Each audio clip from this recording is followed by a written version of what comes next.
Good morning, everyone, and thank you for being here. We're going to speak about reviewing audits for ISC reports today. Many of you attended our previous webinar that was about reviewing audits in general and understanding them.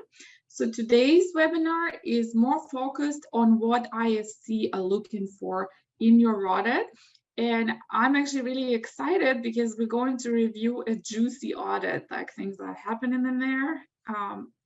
So I'm looking forward to that part, but let's get right into it.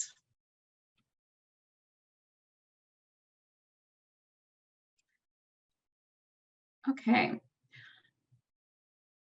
So we're going to go through a few slides that are just quick reminders from our last presentation about audit. And for the ones of you that didn't watch that presentation, you can always reach out and try and get a copy, but we're just going to go over them quickly as a reminder. So First Nation audits are public information and they're located on a government website shown in here. So they're listed by in alphabetical order. You would go in, you would select the first letter, the First Nation or the First Nation's name, and it will list audits for the last 6 or 7 years in there. Now, elements of annual audit for First Nation. And again, we're focusing just on First Nation audits here, just because we have limited time and this is our specialty in this training sessions. So we have the main audit, which is about 30 pages normally. And that just gives an overall overview of the financial situation of the First Nation. So everything in there is very big picture. It has the main financial statements, but it's kind of difficult to see how every individual program is doing there. So that's just big picture for the entire First Nation, for how it manages financially. So main audit would include an auditor's report. So this is what the auditors report on, and they say whether our records are good or not. Auditor's report is obviously one of the most important things about the audit, because ISC are going to use the report to assess how well we're doing financially and how well we're financially managing, right? So what we normally want is what's called a clean or unqualified auditor's report, because that basically says our records are good, we're managing well. Now, second part of the annual audit is schedules of revenues and expenses. So that's a separate document. It's about 120 pages long, somewhere in between 100 and 130 pages. And this one has separate schedules that are income statements for individual programs. So when I get funding from ISC, it goes by program, right? I get band support funding, maybe water and wastewater, education programs, health programs. For every program that's funded, there's going to be a schedule that shows funding coming in, all the expenses, and then surplus or deficit.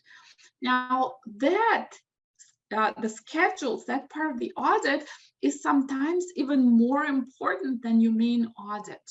Because main audit, again, it's the big picture. But when ISC are going to assess every program, how we perform there, and if there is any surplus or deficit that needs to be repaid, if there is a surplus or carried over, we have too big of a deficit in the program maybe, this is going to be assessed from the schedules. So those audit schedules are really important. Unfortunately, they're not a part of public information. So that website with all First Nation audits would only have the main audits. It won't have the schedules. So for your First Nation, if you participate in audit review and approval, or in some, maybe you manage a program, what you really want to review is those audit schedules of revenues and expenditures. So it's the second part of the audit. Okay, so now another element of an annual audit is chief and council remuneration schedule. So that lists annual remuneration for chief and council by name, and it includes their wages and any other expenses such as travel, and any sort of reimbursements and so on. So that tends to be a very interesting item to bring up at BEN meetings and in audit reviews, as you can probably appreciate. Now, technically, this is required by ISC, but I have seen where this information is not always posted on the website, the government website. So, you know, some First Nation may choose not to post it, but many First Nations do have it posted, so you may be able to see that. Next element is senior manager's remuneration schedule. So similar to chief and council, any senior managers, program managers that make more than $50,000 a year together in wages and other compensation, which is pretty much going to be every senior manager you have at the First Nation. So BEN manager, health manager, education director, and so on. They're going to be on that schedule. Now, that schedule doesn't normally get posted publicly, it just gets sent to ISC, and it doesn't normally list by names. It just says health director, education director, and then the compensation. But because normally we know who our health and education directors are, it would be just like listing by names, right? Then we have audit management letter. Okay, an audit management letter is a letter that auditors give us with findings and recommendations about our financial management. So if they find things that require improvement or that are considered deficiency in our financial management, they have the choice to put it on a management letter. Now, having a choice is a good thing to know about, right? So if it's a major issue, the auditors will likely want it on the letter. If it's more of a minor issue, you can probably ask them to remove it from the letter and just discuss it verbally. Now, why is it important? Well, ISC get a copy of our audit management letter. So as a part of them assessing how well we're doing financially, how well we're managing, they're going to review that audit management letter. And if it's a letter on 3 or 5 pages that shows many deficiencies in financial management and internal controls, that's a bad reflection on us, right? So it's important to review those audit management letters and try and understand what the deficiencies are, how we can work on removing them maybe for next year, and maybe some of them can be removed this year. So now, and the last part on my list here is CMHC housing financial statements. So CMHC program requires separate audit. So there's a separate audit for CMHC housing that gets sent to CMHC. Okay, auditor's report. So of course, it's pretty much the main part of our audit because it tells whoever reads the statements whether our numbers are accurate, whether there are any issues, major issues with our financial management, right? So audit opinion can be clean, or it's also referred to as unqualified, or it can be qualified. So qualified means there are some matters, there are some issues in our financial management. And right in the body of the report, the auditors are going to explain what these issues are. When a report is qualified, they say this audit is good, this financial management is good, except for maybe one issue or maybe a few issues, right? So getting a qualification is not a good thing. Whenever there is a qualification, it shows there is a problem with our financial reporting or financial management or both. So whenever we have a qualification, it's really important to understand what it is and have a discussion with the auditors. How do we get it removed? If not this year, then next year.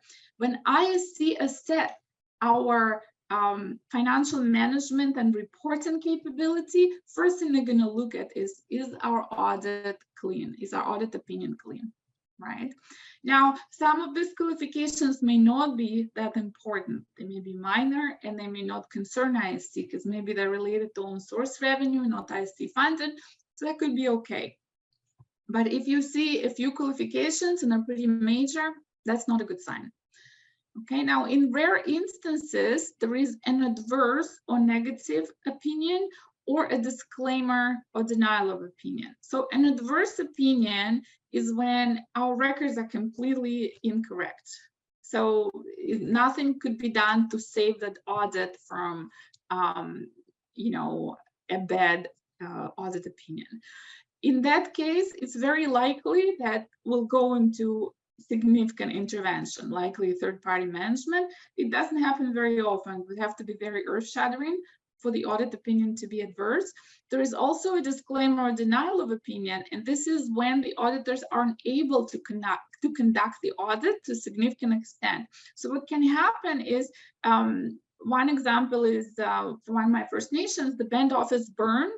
That must have been 15 years ago, and all the records were in paper, so they burned together with the band office, and then the auditors have to give a disclaimer of opinion or denial saying we weren't able to do the audit because no supporting information was provided. Okay, so let's quickly look at two examples of audit reports here. And this is just to show you the difference between qualified and unqualified. So clean opinion is always going to start with the word opinion above the first paragraph. So whenever you see a word opinion, that means it's clean, unqualified. That's what we want. And then the next paragraph is called basis for opinion. So it doesn't use the word qualified, right? So then it means it's clean. So the rest of this report, if it is a clean audit report, you really don't have to spend time reading it because it's a preset wording from the Institute of Chartered Accountants, and really it's kind of very legal/accountant. All we need to know is that it's a clean report, it's unqualified. Okay, so that's an example of a clean report. Always look for a word opinion. Here is a qualified opinion, and it's very simple. The top paragraph here is titled qualified opinion, right? So here in the top paragraph, they're saying opinion is qualified. The next paragraph is called basis for qualified opinion. So their explanation of why they qualified the opinion is in that second paragraph, right? So now if the opinion is qualified, it's very important to read through that second paragraph and understand it. Now, not one of us is as knowledgeable about accounting and audits as the auditors. So we're not expected to understand this like right away or fully. Our job when an opinion is qualified is to read through and ask questions until we fully understand. When an opinion is qualified, there's a full expectation from the auditors to have a discussion and explain why they're qualifying, because obviously nobody wants a qualified audit opinion. In this particular situation, the First Nation invested in a startup and gave a loan as an investment, and the startup development phase was longer than expected, so the startup stopped making the loan payment. And the auditors said, well, you have 3.6 million on your balance sheet in a loan to that investment, but we don't know if it's worth that, because what's your startup worth? It's not making the loan payments. So we have to qualify for the value of that loan, because maybe it's not worth 3.6, maybe it's worth 2 million, or maybe it's worth 0. But at this point, we can't really verify it, right? And so in this particular situation, this qualification isn't too bad, because we had a discussion with the auditors, and we called ISC, we called other funders, we called the banks and explained the situation to them. And they said, you know what, we don't really care because this is not regarding ISC funding. So it does not affect our programs. We're okay with you having a qualified opinion. Thank you for letting us know. So again, even if you do have a qualified opinion, it's good to have communication with the funders and with anybody that's going to be reading the audit to explain it ahead of time, so there is no big surprises. And if it's not concerning their programs, they will likely be okay with it. Now, if it is concerning their programs, it's still really good to have that discussion, right? Because it's better for them to know that there is an issue and that you're working on addressing it, so that next year your opinion is hopefully clean, your audit opinion, as opposed to them getting a surprise when they read your annual audit. Okay.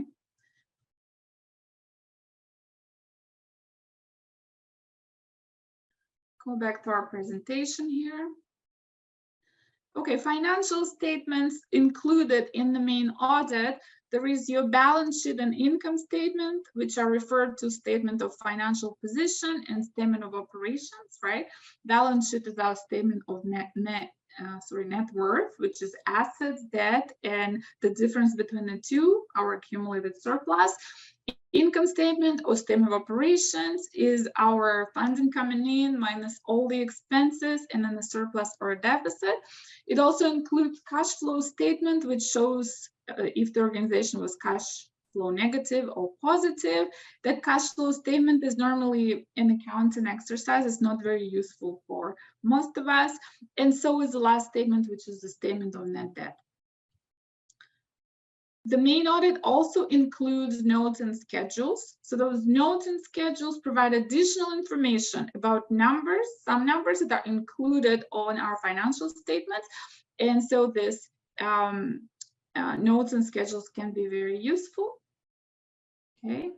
And schedule of chief and counsel remunerations is a separate document. It's not a part of the main audit. Okay, so now let's get into the main subject of this session here, which is audit review for ISC. So there are two approaches for audit review for ISC, and it depends on whether our First Nation is in some sort of intervention or there are some sort of financial management concerns, or if our First Nation is doing really well and there are no financial management concerns or intervention. So the difference is going to be, if we are under intervention, the first thing ISC are going to look at is the big picture for the First Nations financial management. How are we managing overall? So not so concerned with individual programs, right? So what's going to tell them about the big picture? Well, it's our main audit, because remember, the main audit shows the overall financial position of the First Nation. And of course, it starts with our auditor's report. So if the auditor's report is clean, that's already a good sign, showing ISC that we're improving our financial management, right? But if the auditor's report is qualified, well, that's not so good. So for intervention types, we have management action plan or MAP. This is the lightest intervention possibility. And it basically just includes preparing budgets for 5 years, preparing management action plan, which shows current issues and suggested solutions, and then reporting to ISC on a quarterly basis with budget versus actual financial reports, just to show that we're on track of our management action plan. Now, intervention sounds like a big word, but I really think that being in a management action plan is not such a bad thing, because for one thing, you receive additional funding that's called intervention prevention, and that amount starts from $200,000 a year. And then for another thing, what it really does is puts us on track for doing our quarterly budget to actual reports, which is not a bad thing. Another thing that intervention allows is actually taking surpluses from some of our programs and applying them to debt repayment. So instead of carrying over those surpluses for years and then struggling to spend them, or gets into a point where they need to be repaid, we can actually tell ISC, you know what? All those payables we paid down last year, we used the surpluses in certain programs, and that is allowed. Okay, so if your First Nation is under management action plan, it's not necessarily a bad thing. Now, co-management is the next step, is when an advisor is appointed and is involved in all financial management, but that advisor doesn't really have much power, right? They just advise, they co-manage. And then the last level of intervention, which is the worst and nobody wants to be there, is third-party management. And this is when the First Nation completely loses its power over its finances. Normally an accounting firm, a third-party manager comes in, they take over and they manage all the finances for the First Nation. We never want to be there. Now, so if we have a First Nation with any sort of financial management concerns, it can either be intervention or it can be just a discussion with ISC. maybe they're concerned because they've been having cash flow difficulties, so some of the programs weren't managed the way they like it. Then what's going to be important for ISC is listed here. So clean audit opinion is really important. Balance sheet on our audit shows a decrease in net debt. So if we keep showing a decrease in debt, that means we're improving our financial management. Balance sheet shows an increase in accumulated surplus. So if our accumulated surplus is increasing, obviously that's a good indicator of our financial management. And then that audit management letter, where the auditors show concerns about financial management, that letter doesn't contain major issues, right? Or it's not very long either. So if we have any sort of financial management issues or discussions or concerns with ISC, when we review the audit, we should focus on what's important for ISC in the first place, and it's going to be the main audit, right? Because it's the overall picture of our financial management. So in case of any financial management concerns, the steps to review the audit would start with the auditor's report, right? We want to make sure that it's clean, and if it's qualified, we want to make sure we understand it. And we also want to have a discussion with the auditors. How do we remove that qualification? If not this year, then next year, but we really want to be proactive about that. So then we're going to go straight to the balance sheet, and we're going to review our net debt, increase or decrease, accumulated surplus, increase or decrease, and long-term debt. We're going to review in details our loans, our bank debt. So long-term debt note is going to be important. And then we're going to review audit management letter and ask questions, and also see if any of the items on there can be removed. Okay. So then from there, we're going to continue, just review the notes, and then from there, we're going to leave the main audit and then get into our schedules of revenue and expenditures. Okay, those individual program schedules to check whether certain programs are in surplus or deficit and whether we need to make reallocations. Okay, so the difference between a First Nation that has financial management concerns or intervention and First Nation that's doing well and has no financial management concerns is what we focus when we review the audit. So with financial management concerns, the focus is on the main audit. If we don't have financial management concerns, then our focus is going to be pretty much fully on the audit schedules, those individual program schedules. That's what's important. Okay, so I would say if there is no financial management concerns, spend your time on those individual audit schedules to make sure you don't have any clawbacks, to make sure you don't carry over surpluses for programs. If you can reallocate into a program, reallocate some expenses and eliminate or reduce those surpluses, right? And then after we've done all these reallocations, after we review the schedule, and when I'm referring to it, I'm strongly suggesting that we review them before we send to the auditors those schedule information, and we review a draft of what auditors prepare before we finalize the audit, right? So we make sure that all the programs, individual programs, our surplus or deficit is under control. And then once we made sure of that, then we do our general audit review. So we go to the auditor's report to make sure it's clean. And if there's any qualification, we can review further the rest of the financial statements in the main audit. So you see the difference is if we are in some sort of financial management concerns, we're focusing on the main audit in the first place. If we're not in some sort of financial management concerns, then we're focusing on the schedules in the first place, because our main concern now is individual programs reporting. Okay. So from here, let's get straight into an example, because I know this is a lot of information and it's difficult to relate to what I'm saying unless we see an example.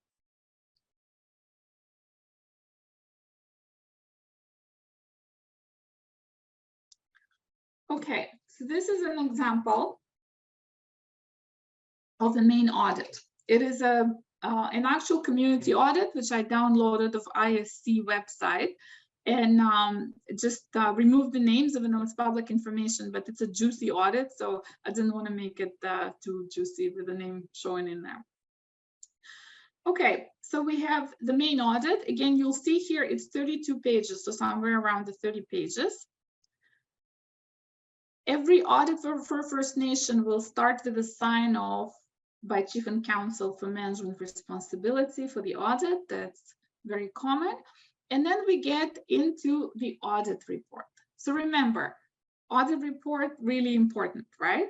And what do we see here? Is the opinion clean or qualified? Well, it's titled right here, qualified opinion, right? So we see right away that the auditors qualified that opinion.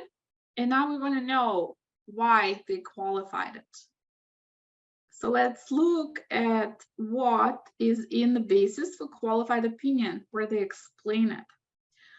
So they're saying here, we were unable to obtain a third-party confirmation to provide sufficient appropriate evidence to support the existence and completeness of demand debt owed by the First Nation. So it seems like the First Nation has significant amount of demand loans. Demand loans meaning whoever lent the loans can demand money back anytime, which can put the First Nation in a difficult financial situation. And it sounds like the auditors weren't able to confirm the exact amount of the loans. So whatever is shown on this financial statements is not confirmed by the auditors. So the loans may be a way higher amount. I mean, they can also be a lower amount, but that is not our risk here, right? So that is a red flag right away. There may be debt that is probably high already, but it could be significantly higher because the auditors weren't able to verify the amount. Okay, the next paragraph here, the First Nations submitted claims and has funds and disputes for flood expenditures in the amount of over $4 million, right? So it sounds like the First Nations submitted claims and they recorded that revenue in their financial statements for over $4 million, and that obviously increases their surplus, but ISC are disputing the amount. So it sounds like it's not clear how much of that $4 million will be recovered, and therefore the auditors qualified their opinion and they say, we don't know if that $4 million surplus you recognize really is a $4 million surplus. Maybe it's just $1 million. Okay. The next paragraph here, and that's a long qualification paragraph, right? So you see that already if ISC are reviewing it, there is red flags, like flying up in the air, lots of red flags. So during the past few years, the First Nation has debt finance and loan funds for investments to its affiliates. So it lent over $24 million in funding. So it borrowed money and then lent over $24 million to its affiliates, so related companies, related entities. And the auditors are saying they don't know if that money is recoverable. They weren't able to verify that those affiliates, those investments are going to be able, are worth that 24 million and are going to be able to repay this loans, right? So that's another really big red flag here. And then the First Nation has affiliates and contractors who manage construction contracts for their interest. And then the accounts payable related to this construction projects is not susceptible to satisfactory audit verification. So again, the First Nation owes money for construction projects, and the auditors weren't able to verify that all what's owing is included in the audit, right? So far doesn't look very good.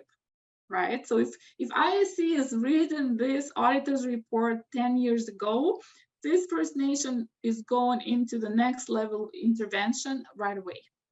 Okay.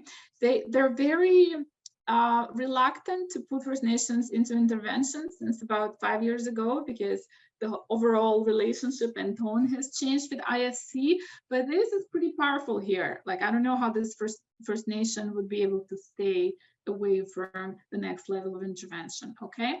So the rest of the report is standard. Once they've explained what it is, what's important for us to do when we review an audit is to understand the qualifications, if there are any. So now I'm here explaining them, right? And hopefully we understand them. But if we don't understand what's written in those paragraphs, because sometimes it's very accounting, very legal language, that's okay. Nobody expects us to be a lawyer or a certified accountant, like a chartered accountant that does audits. So we want to reach out to the auditors and request a detailed explanation. And you know what? Until we fully understand what they're saying, we shouldn't leave them alone, because this is very, very important. Okay, so moving on. So already after reading the auditor's report, we're not expecting a very good financial picture, right? Sounds like there is a lot of issues, financial management issues, or at least a few very significant ones. So let's go in our balance sheet or statement of financial position. Now, when you see the word consolidated, we spoke about it in our last presentation about audits, it just means that all the entities, all the companies that this First Nation owns or runs are included in this one audit, okay? So in here, again, what ISC are going to look at? So if you remember, on First Nations balance sheets, we have assets which are broken down to financial assets, which basically is everything except for our land and buildings and equipment, except for our capital assets, okay, and houses. And then non-financial assets are at the bottom. But the reason financial assets are separated is because ISC really want to see what our net debt is. And net debt is calculated by financial assets minus all our debt, so all the liabilities. So this is our net debt. Now, why are they separating land and building and so on? Well, that's because you can't convert land and building to cash and use it to improve your cash flow or to manage better financially, right? So all they want to be shown in that net debt number is just assets that can be quickly converted into cash. So just like cash in bank, accounts receivable, and so on, okay? So now, when ISC review our audit, what they want to see is a reduction in this net debt number, right? So for most First Nations, we will see net debt number as negative because lots of the loans we've taken were spent on capital assets, on buildings and equipment, you know, and so on, right, and houses. So if you see a negative number here, that's not a concern, because in the end, all we worried about is that our accumulated surplus that includes our buildings and houses is positive, okay? But the two main indicators ISC will be looking at when reviewing our financial statement in the main audit is that net debt has decreased, right? If it's decreasing debt, we're showing better financial management, and that the accumulated surplus has increased, right? If we are creating more surplus, that means we're managing our finances well. So what's happening for this First Nation? Well, it's quite the opposite. So we can see that the net debt is actually increasing, right? They have a higher negative number. And our accumulated surplus is decreasing. So not a good picture. Now, you'll see at the bottom of the balance sheet, there is a note reference. So we have notes to financial statements at the bottom, like after the balance sheet and income statement. And if there is a note reference here, that means the auditors would really like us to read this. And remember, commitments and contingencies, these are legal issues, right? These are either things that we're estimating not necessarily in a good way, or we just don't know at this point, or potentially lawsuits. So when you see a reference to that note, we definitely want to go read it once we get to the notes. Okay, So now here, basically from a community in financial management issues, the balance is already telling us they're not doing well. So we can definitely look at our profit and loss, system of operations, which is coming next, and just confirm that, we have a loss this year overall. So it's not doing so well. Even though our loss is less than last year, but look at our budget, right? They projected $6 million surplus and they have a $6 million deficit, right? So not so good. So then again, when we're concerned with financial management, we're going to spend more time on the main audit. So now we're going to go into our financial statements notes. In the notes, many of them are dictated by accounting and audit standards and are not necessarily useful to us for assessing the First Nation situation. They just have to be there because it's an audit standard.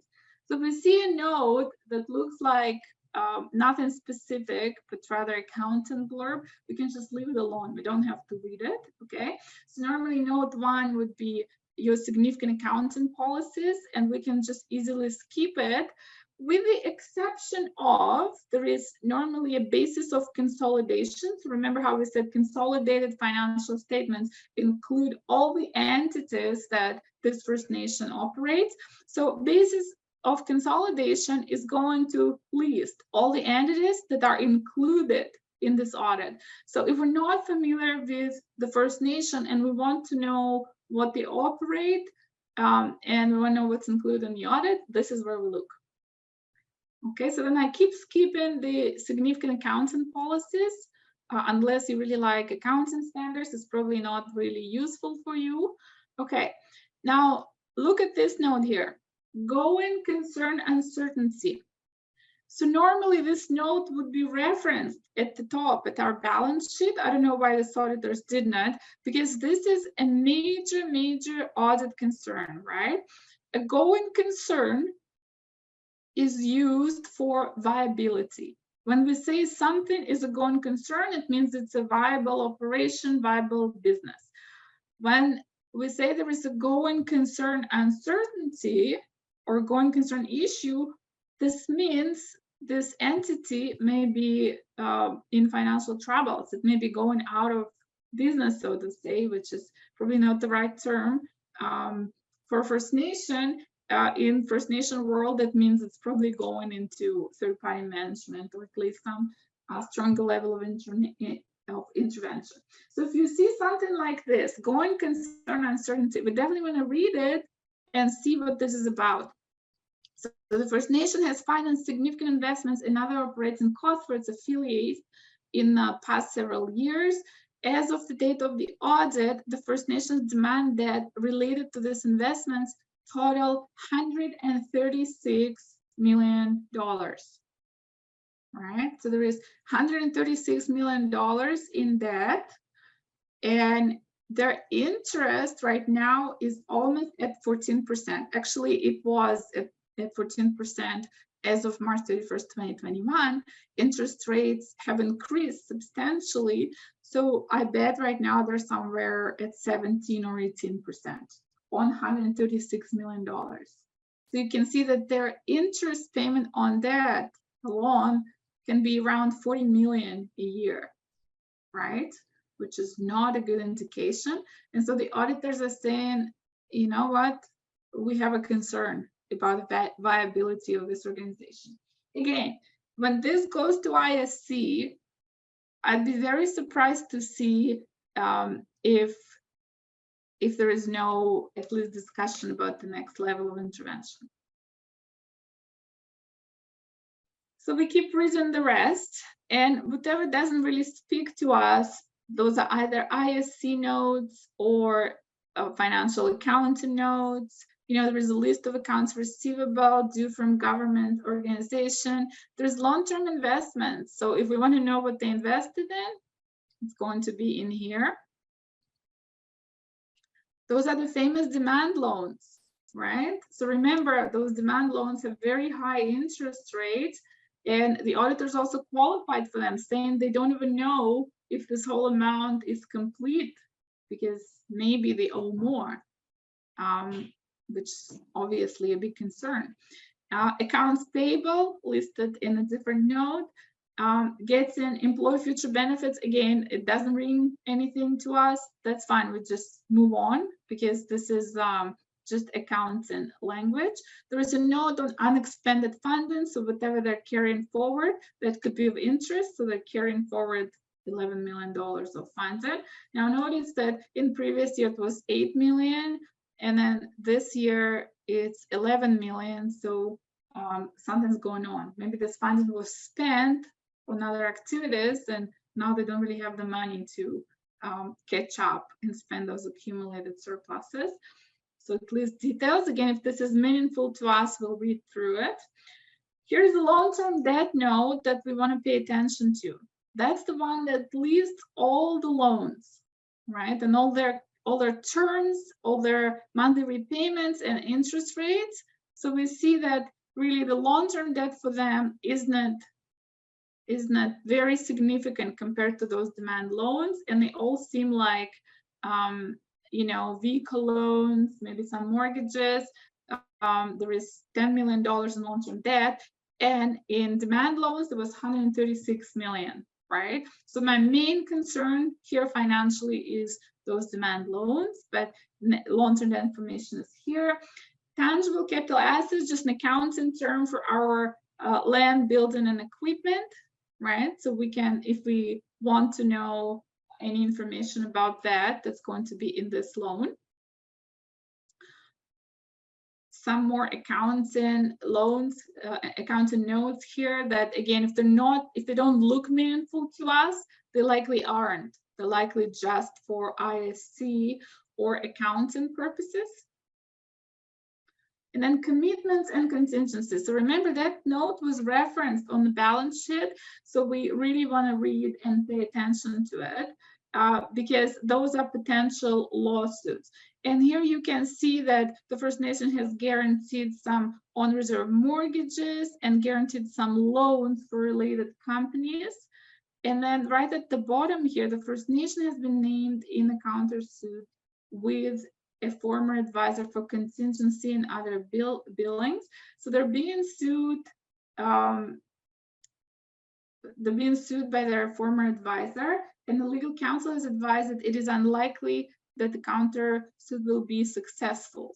So that's the legal counsel opinion, but we still need to know that somebody is suing them for a lot of money. So the First Nation filed a counterclaim against the advisor, and the counterclaim may provide a recovery of 3.2 million to 5 million. Possible, but this is why it is a contingency. We don't know what exactly is going to happen. And if we want to know if there are any outstanding lawsuits against the First Nation, this is the note we want to read. Okay, so some few notes here that are more so for ISC, and then we get into my favorite note in the main audit, which is segment information, okay? And what it is if we look on our main income statement for the First Nation, we will see either a surplus or a deficit.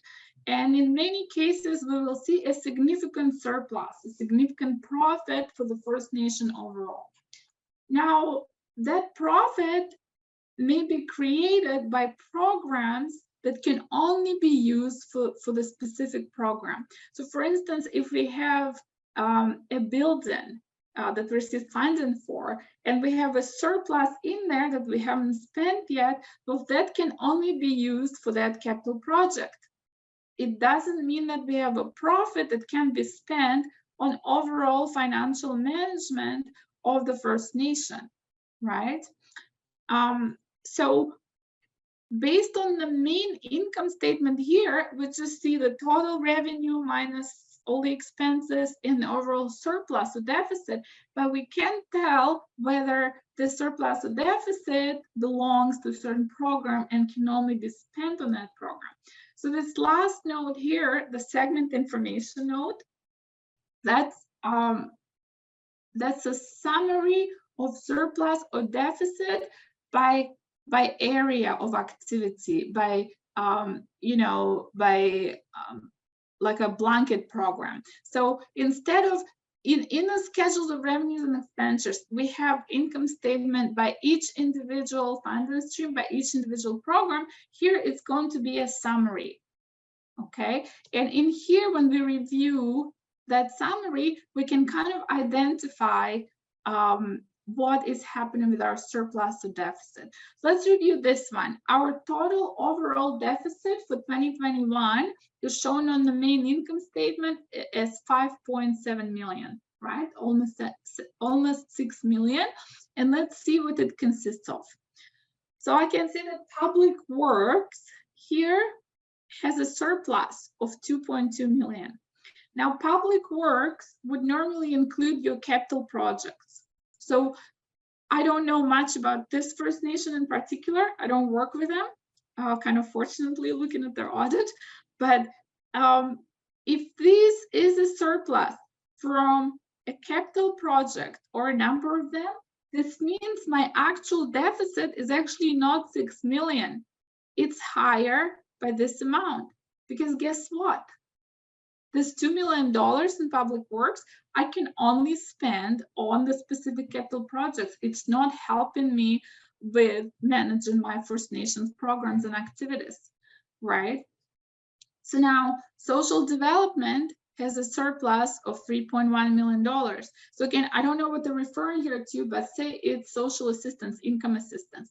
If that's the case, again, my overall deficit here that they're showing should be higher by this amount, because I can only spend income assistance funding on income assistance, right? I can't spend it on anything else. Finance and administration is shown a surplus of $3 million, which is surprising, but it's where it is, right? Given the rest of their financial management. But this $3 million is actually an actual surplus, right? Because any surplus in finance and administration, it probably comes from either grant money or something that we can spend on other programs.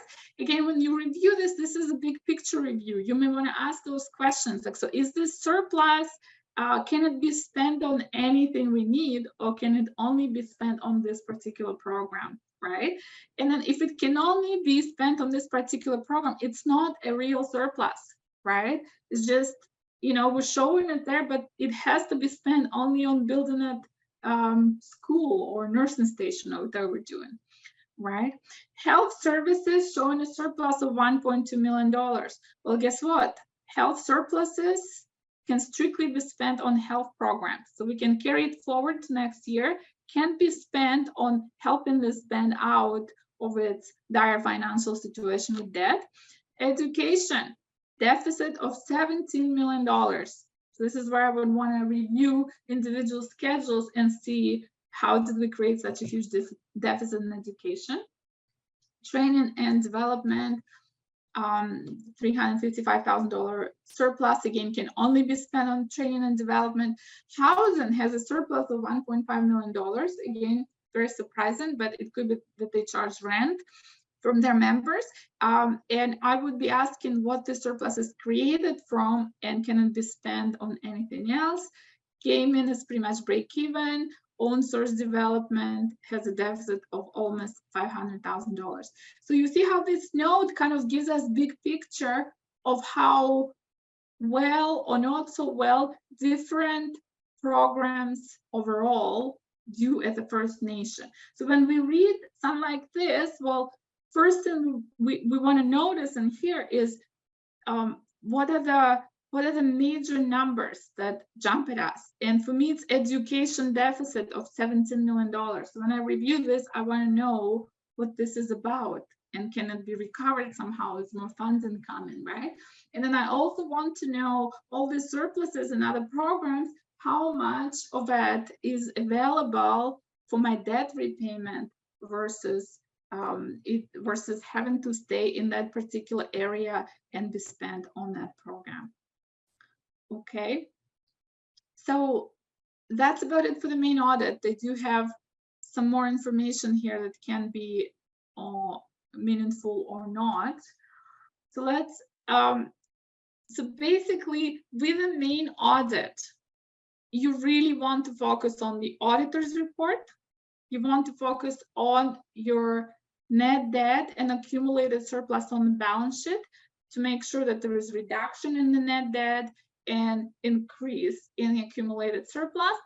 And then you want to read through the notes and kind of get an idea of overall profit or loss and how it happened by program, right, from that segment disclosure.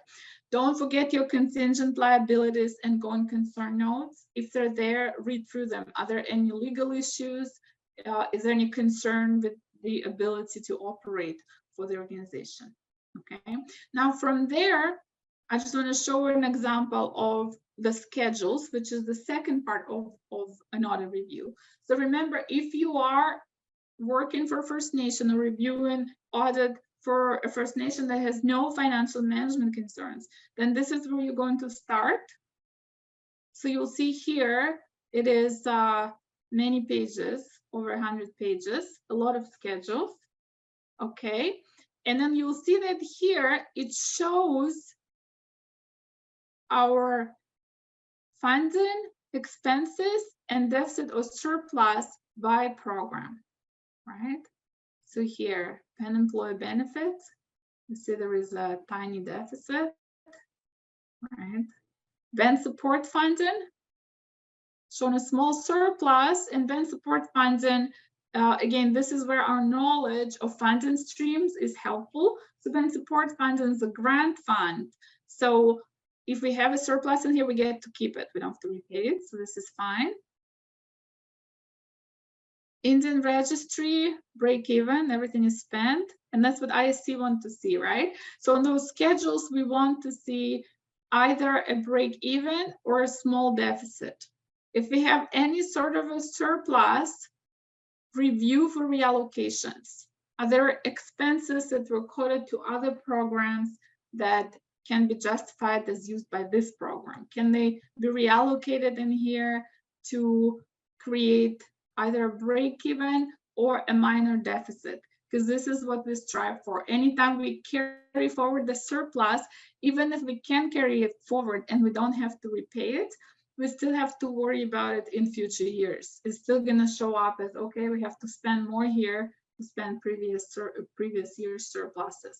Okay, so our job in the reviewing the schedules is to actually really evaluate from ISC perspective, what are they going to think about a program when they see our schedule? So this one is Ben policing. So in this case, this is not an ISC funded program, not ISC funded program, and it's shown an annual deficit. So ISC aren't going to care about this one. They don't fund it, right? But maybe chief and council and people at the band are going to care about why are we spending so much money on band policing and not receiving enough funding for it, and is there a possibility to get more funding? So when we review, we just really want to think about it from different perspectives, right? So there is some programs here. There's housing, CMHC housing, which remembers, again, subject to a separate audit. Here's an ISC funded program. So there is community buildings. Big deficit, right, in community buildings. And here again, this is when we review it and we kind of try to see what's the story here.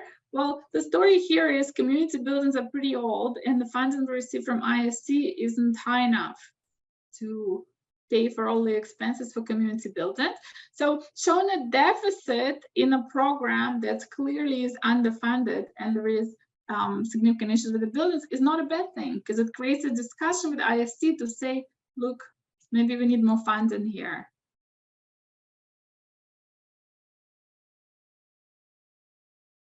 Electrical systems, so that one is pretty clean. Fire protection, again, we have a small deficit. So you get the idea. For every program we review, we really have to try and make sure that all the expenses are in there. So we don't report a surplus unless there's no choice, right? Unless we didn't spend the money. Now, if we do have a surplus in a program, we need to understand whether the surplus has to be repaid, in which case maybe we should work harder on reallocating expenses to that program, or whether we can carry it forward. And in any case, if there is a big surplus we're carrying forward, it's good to communicate with ISC about it ahead of time, saying, hey, you know what, Jordan's principal, we really weren't able to conduct activities because of COVID, so you'll see a big surplus, right? No surprises is always a better approach with ISC. So another important thing about these schedules is getting program managers to review their program schedules. As an accountant, we shouldn't be taking full responsibility of what happened in the program. We're just reporting, right? If we send this information to the auditors, the audit gets issued, and all of a sudden there is an error in a schedule, or there is a big recovery, well, we were the only person or the only team of people that worked on the audit. So now all this responsibility is on us. And we don't want that in accounting. What we want to happen is for program managers to take responsibility for their program reporting. Most of the time, we give them program reports to review, and they come back and say, well, you're missing some expenses here, and actually there is maybe more revenue in here, right? And then I really like them to approve those schedules before they go to the auditors. So I know this has been a long training session. I think we've covered most important points here. And again, the main idea that I wanted to emphasize is that when you have a First Nation with some sort of financial management issues or even discussions, focus on the main audit, spend more time on the main audit. If you have a First Nation that doesn't have financial management issues, spend a lot of time on those schedules, like review the schedules, make sure that there are no surpluses carrying forward or being repaid, if that's possible. Okay, but this is it for today, because I have to respect everyone's time. Thank you for being here.